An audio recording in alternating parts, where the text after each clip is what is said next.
Buenas noches, bienvenidos a NS Noticias. Estos son nuestros titulares. Fenómeno de la niña ha dejado afectado a más del 77% de los municipios del país. Dicen que ayudas humanitarias aún son insuficientes.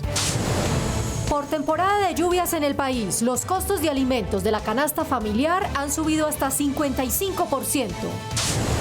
Aumento del precio de la gasolina tiene en reserva el bolsillo de los colombianos.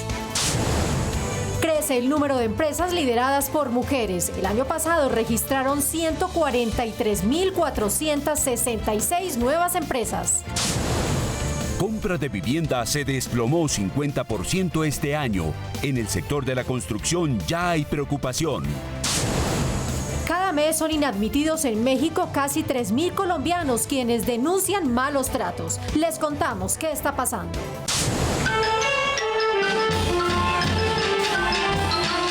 Ibagué celebra esta semana con 1.200 artistas la versión 37 del Festival de Música Colombiana.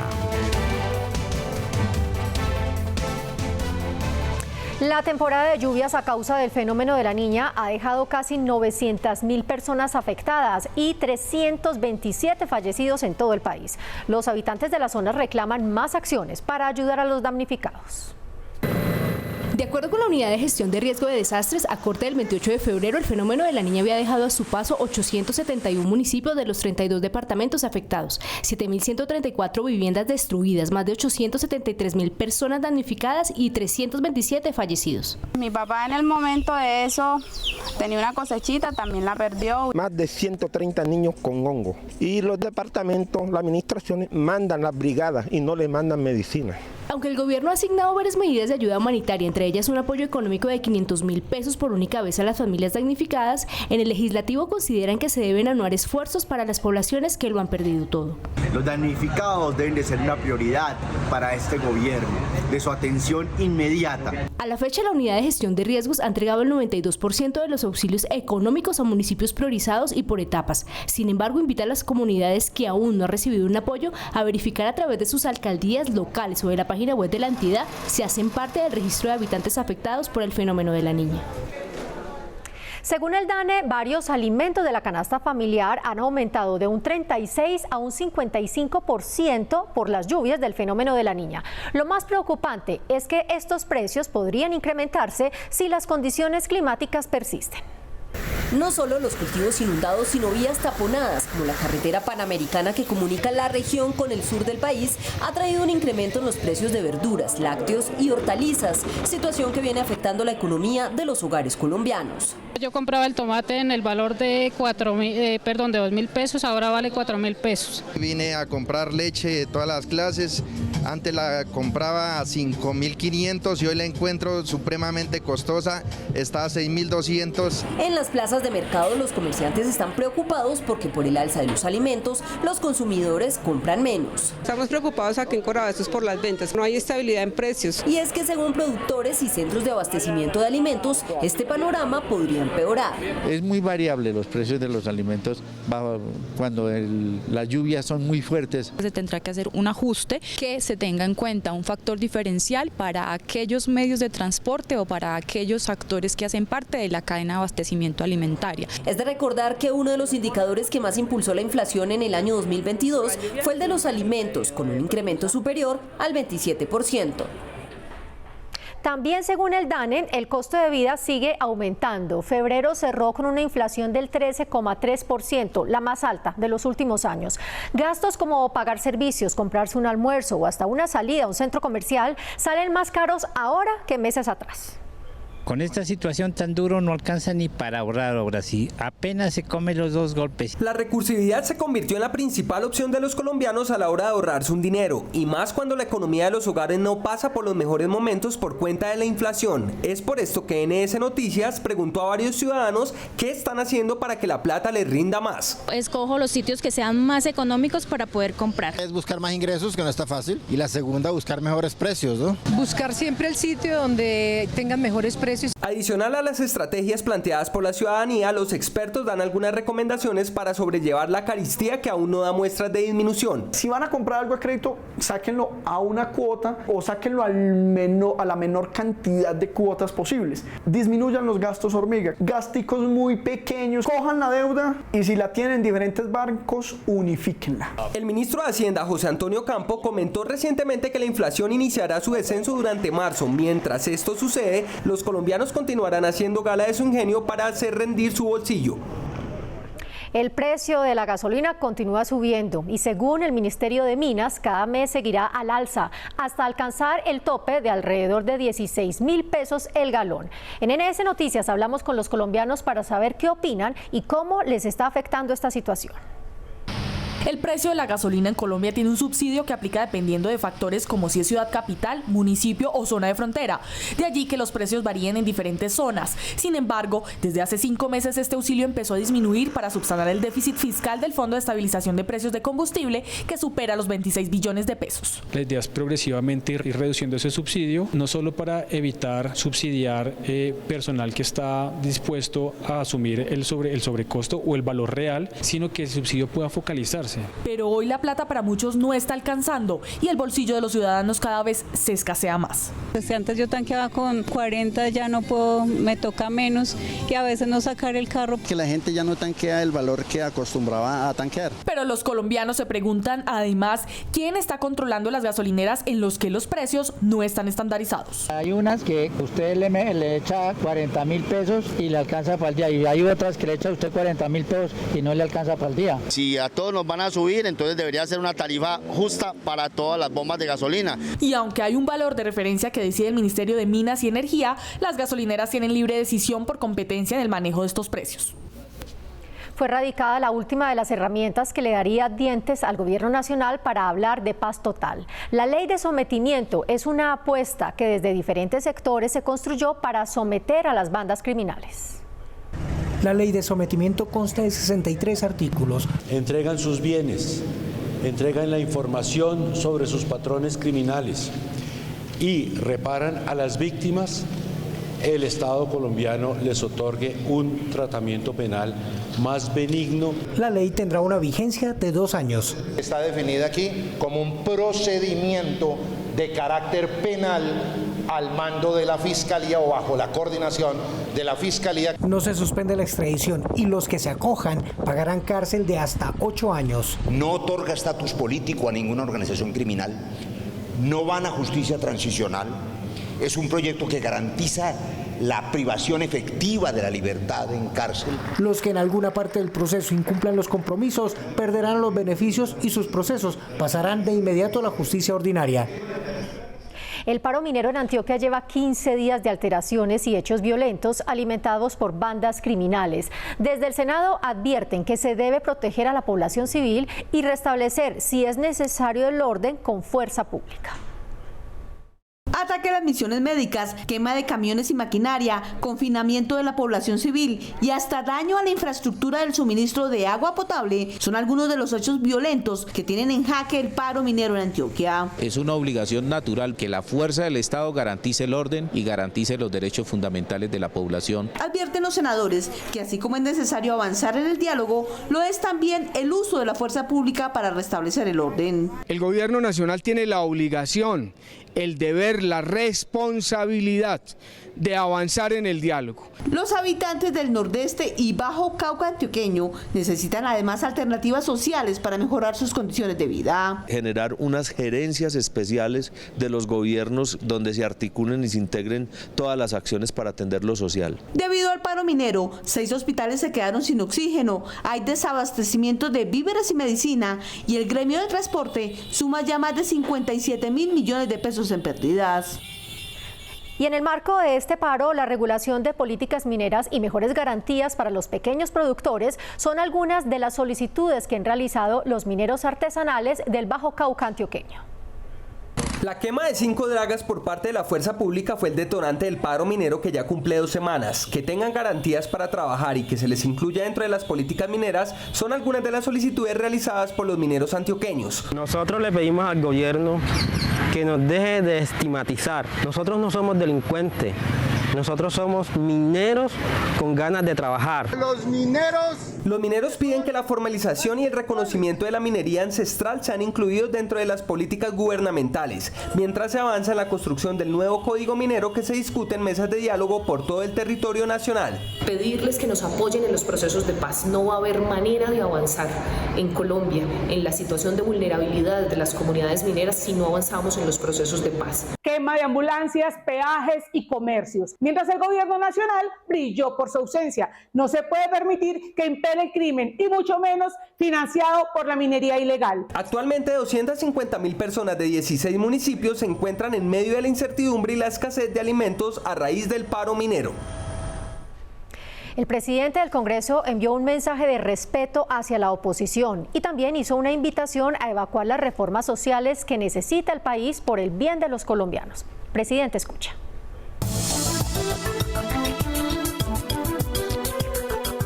El Congreso ha escuchado esta semana dos voces diferentes. Una voz de la oposición que ahora se refuerza con la decisión del Partido Cambio Radical. Bienvenidos con todas las garantías. La democracia necesita a la oposición para que los gobiernos corrijan, mejoren, escuchen y finalmente las decisiones sean por el bien de todo el país nacional. Pero también escuchamos voces de consenso, no de oposición. Voces que gracias a la concertación han logrado, por ejemplo, bajar las tasas de interés en las tarjetas de crédito y pronto también en las tasas de vivienda. Y voces de concertación en el tema de la reforma a la salud, que han permitido que se avance con una reforma que llegue a los territorios a donde nunca se ha llegado, que dignifique a los trabajadores de la salud, que recupere la prevención y la estrategia de atención primaria, pero que no destruya lo que se ha construido en 30 años. Esa concertación, esos dos buenos ejemplos son el camino de construcción de soluciones reales y de reformas que sean viables. Y las reformas son el cambio verdadero. 5 meses después de que el gobierno anunció obras para el cierre del boquete de Caregato en La Mojana, sus habitantes siguen sin tener aún soluciones concretas. En un debate de control político, le dijeron al director de la Unidad de Gestión del Riesgo que si no se cierra, ellos lo harán artesanalmente. Habitantes de La Mojana insistieron una vez más en la urgencia del cierre del boquete de Caregato, pues hoy hay más de 50.000 familias afectadas por las inundaciones en la región. Le hemos pedido a la Unidad Nacional de Gestión del Riesgo acciones inmediatas de corto plazo que puedan superar esta tragedia invernal. Habitantes de La Mojana insistieron que la solución a corto plazo es el cierre del boquete y que están dispuestos a hacerlo por sus propias manos, a lo que senadores coincidieron. Comprometámonos hoy que nosotros, si usted no ve viable tapar a Caregato, nosotros lo tapamos artesanalmente. Hay que cerrar Caregato y lo que tiene que hacerse es cómo, cuándo, para que la ola invernal que viene no arrase nuevamente con todo. Ante el intenso clamor del cierre del boquete, el director para la Unidad de Gestión del Riesgo se comprometió con el cierre y el dragado del Canal de la Esperanza para desviar el 90% del río. Además, habló de la posibilidad de reubicar familias que se encuentran en riesgo. El cierre se va a dar. El asunto es cómo hacerlo. La reubicación sí es posible, pero una reubicación en términos dignos. El director de la Gestión del Riesgo explicó que Caregato es un rompedero natural, por lo que empezarán a identificar las zonas de riesgo. Desde diferentes sectores de la sociedad colombiana hacen un llamado para que se frene la corrupción en el sector salud. Los directivos aseguran que de nada sirve hacer una reforma si los recursos para la salud de los colombianos terminan en manos de otros. Recobros del SOAT, los carteles de la hemofilia, el cáncer del VIH, doble facturación, el descalabro de Café Salud Medimás Salucop han llevado a que en el país se hayan perdido, según cálculos, cerca de 2 billones de pesos de la salud para los colombianos en los últimos 2 años. En la medida en que se cese un poco el desorden que hay en las cuentas de los recursos de la salud, esa concentración va a permitir que se haga un seguimiento más pormenorizado a la utilización de los recursos. Según información que reposa en la Fiscalía, Bogotá, Bolívar, Atlántico, Antioquia y Valle del Cauca son los departamentos donde más se adelantan investigaciones por corrupción. La Fiscalía tiene más herramientas presupuestales de las que tiene todo el organismo judicial, solo la persecución penal, lo que es que actuar. Solo en el 2022 se presentaron 110.000 tutelas reclamando un servicio de salud. Hoy más que nunca estamos exhortando a toda la sociedad civil en general a que pongamos los ojos en la atención y en la visibilización de esta problemática. La Defensoría del Pueblo y la Secretaría de Transparencia entregaron un informe para que se tenga en cuenta la opinión de los ciudadanos en los debates de la reforma a la salud, se subsanen las deficiencias y el sistema de salud salga de cuidados intensivos. Más del 60% de las empresas creadas el año pasado están lideradas por mujeres, según la cifra de Confecámaras. La mayoría se encuentran en los sectores de comercio, alojamiento, servicios de comida e industrias manufactureras. Desde los 17 años, Adriana dejó a su familia y su ciudad natal, Neiva, y se trasladó a Bogotá para iniciar su emprendimiento y cumplir su sueño de convertirse en un referente de la moda en el país. Coso desde los 9 años, 10 años, y uno de mis primeros vestidos hecho a mano fue cuando tenía 13 años. Para Adriana el camino no fue fácil y su rol de madre y cabeza de hogar la llevó a esforzarse y a perseverar para lograr su meta. Muchas veces lloré mientras la niña dormía y yo decía, no, yo quiero que cuando ella esté grande diga, mi mamá pudo. De acuerdo con Impulsa, en los últimos 4 años el emprendimiento femenino ha crecido en el país y se ha evidenciado que estas empresas son más sostenibles. Son mucho más rentables, mucho más sostenibles en el tiempo, mucho más productivas y mucho más innovadoras, es decir, son mejores empresas. A pesar de estos avances, aún hay varios retos. Visibilizar más a las emprendedoras. Para dar respuesta a estas necesidades, en el Senado avanza una iniciativa para crear el Fondo de Emprendimiento para la Mujer. No es solo entregarles el recurso, es acompañarlas hasta que su negocio les quede funcionando completamente. De ser aprobado este proyecto, las mujeres recibirán apoyo económico de hasta 4 salarios mínimos para fortalecer sus negocios. La senadora María José Pizarro recibió de manos de un colectivo de mujeres 14.000 firmas para acompañar su petición para que el gobierno declare la emergencia por violencia de género, debido a las altas cifras de feminicidio que se siguen presentando en el país. De acuerdo con el Observatorio Colombiano de Feminicidios, el año pasado 619 mujeres fueron asesinadas y este año ya van 23 víctimas. Estas firmas van a acompañar y a respaldar la proposición que hemos presentado en el Plan Nacional de Desarrollo para entregarle facultades especiales al presidente para poder declarar cuando se exacerben las violencias una emergencia por las violencias que sufrimos las mujeres. Hoy en Actualidad en Redes, la polémica de la semana giró en torno al borrador que se conoció de la reforma pensional que será radicada la próxima semana en el Congreso.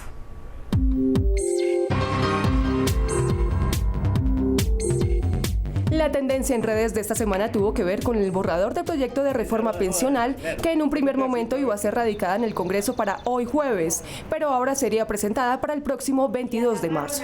Frente a este tema, la senadora Gloria Flores trinó. ¿Saben cuál es el gran cambio que trae la reforma pensional? Que ahora la gente sí se va a pensionar. Gobierno de Gustavo Petro dará bono pensional a 2.5 millones de adultos mayores. Por su parte, el senador Miguel Uribe expresó: reforma pensional de Petro elimina la posibilidad de elegir fondo de pensiones, aumenta el número de semanas de cotización, les quita los ahorros a los colombianos con facultades extraordinarias, pone en riesgo la plata de las pensiones decidiendo cómo invertirlo. Hasta aquí Actualidad en Redes. Recuerden que toda la información legislativa la pueden encontrar a través de las redes sociales oficiales. Una problemática por el acceso a las tierras se comienza a presentar en el Meta. Una comunidad religiosa accede a la tierra de forma masiva, generando inconformismo en los habitantes de la región. Miren esta cifra: 50.000 hectáreas han sido compradas por los menonitas. Los menonitas son una comunidad religiosa católica protestante que proclama y practica la interpretación de la Biblia con arraigo a la tierra. Llegaron por primera vez a Puerto Gaitán en el Meta en 2014. 2 años más tarde, unas 30 familias se apostaron allí y conformaron su primera colonia con 7 predios, cada uno de 1.000 hectáreas. Hoy acumulan aproximadamente 50.000 hectáreas. Según denuncias, se han hecho a su poder baldíos del Estado e inclusive territorios de resguardos indígenas. Lo que nosotros le hicimos al Estado es, así como metió el error, corrija eso y que nos entregue nuestras tierras. Los menonitas que están en Colombia vienen de México y los cultivos y maquinaria con la que trabajan sus tierras parecen de otro país. El problema de posible acaparamiento de tierras ha llegado a tal punto que el gobierno ya intervino. Se trata de un acaparamiento de tierras baldías de la nación. Por ser tierras baldías de la nación, tiene un destino específico por mandato legal y constitucional: campesinos pobres, comunidades indígenas y comunidades afrodescendientes, que son básicamente los destinatarios exclusivos de la norma. Los indígenas aseguran que irán hasta las últimas consecuencias para recuperar sus tierras y piden que investiguen por qué en algunos casos se han utilizado hasta documentos falsos para adquirir las tierras. Hay preocupación en varios sectores por la disminución de la compra de vivienda en el país. De acuerdo con Camacol, en enero las ventas se desplomaron 50% con respecto a enero de 2022. Les contamos las razones de esta desaceleración. El año pasado se vendieron 12% menos inmuebles comparado con el año 2021 y en enero de este año la cifra ya alcanza el 50%. Expertos explican algunas de las razones de este decrecimiento. Viene cayendo, digamos, el acceso a vivienda de interés social. Hay algunos programas que están más o menos paralizados, como Mi Casa Ya. La alta inflación que disminuye la capacidad de pago de las familias, por el incremento de las tasas de interés. Ante esta situación, piden mantener las condiciones con las que venía funcionando el programa Mi Casa Ya para no afectar a los compradores y perjudicar al sector de construcción, ya que cerca del 67% de la vivienda que se vende en el país es de interés social. 40.000 familias que están en situación para ya escriturar y recibir su casa en menos de un mes y no lo han podido hacer por la nueva metodología que están definiendo en Mi Casa Ya. La preocupación también crece porque este sector genera 4.300.000 empleos en el país, por lo que proponen medidas para protegerlo. Seguir incentivando la concurrencia de subsidios para la vivienda de interés social. Es necesario aumentar los recursos de los programas de vivienda. Cali, Bogotá y Medellín son las ciudades donde se presenta mayor caída de venta de vivienda. El incremento del IPC ha afectado alrededor de 90.000 estudiantes del ICETEX, a quienes los intereses de sus créditos se han elevado cerca del 13%.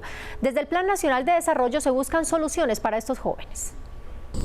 Con 3 propuestas se busca que el ICETEX deje de ser solo un banco y la situación de los estudiantes que hoy se encuentran en crisis por el alto costo de las tasas de interés tenga una alternativa para el pago de sus deudas. Queremos que la tasa máxima del IPC, del ICETEX sea un IPC más 3 puntos. Buscar fuentes de financiación alternas al ICETEX para que de esa manera incluso podamos cobrar tasas inferiores a ese 3%. Mientras Mauricio Toro también propone que el ICETEX reciba un aporte del presupuesto general de la Nación, en el Congreso apoyan estas iniciativas que contribuyen para que la entidad de crédito sea cada vez más social y los jóvenes estudien al menor costo posible.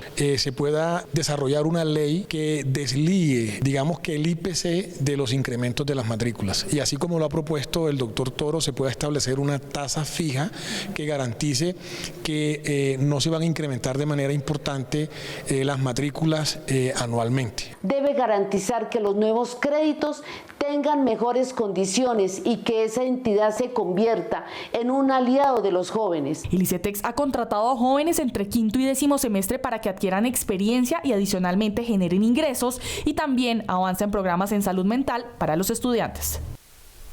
Y ojo a este dato, el año pasado aumentó en 206% el número de colombianos que fueron inadmitidos en México.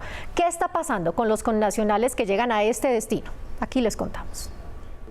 Durante varios meses, Henry planeó la celebración de cumpleaños de su esposa para cumplir su sueño de conocer México, pero estaba lejos de imaginarse que ese anhelo se convertiría en una pesadilla. Entramos allá, nos retuvieron, nos quitaron celular, nos quitaron pasaporte y no nos dejaron comunicarnos, y allá donde nos entraron era un basurero. Luego de pasar una mala noche en ese lugar y de recibir malos tratos, Henry y Yasmín fueron deportados a Colombia bajo fuertes medidas de seguridad.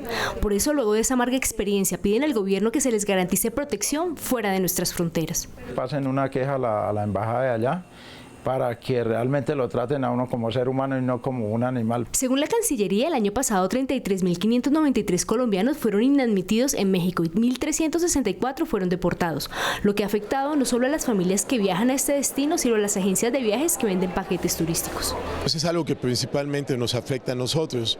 Somos un destino turístico que estamos preocupados por la situación. Desde el Senado proponen medidas para proteger los derechos humanos de los colombianos que se movilicen hacia México. Hoy más que nunca es vigente la propuesta que hemos hecho de la necesidad de una conferencia regional sobre migraciones. Según datos del Instituto Nacional de Migración de México, el año pasado 778.000 colombianos viajaron a este país.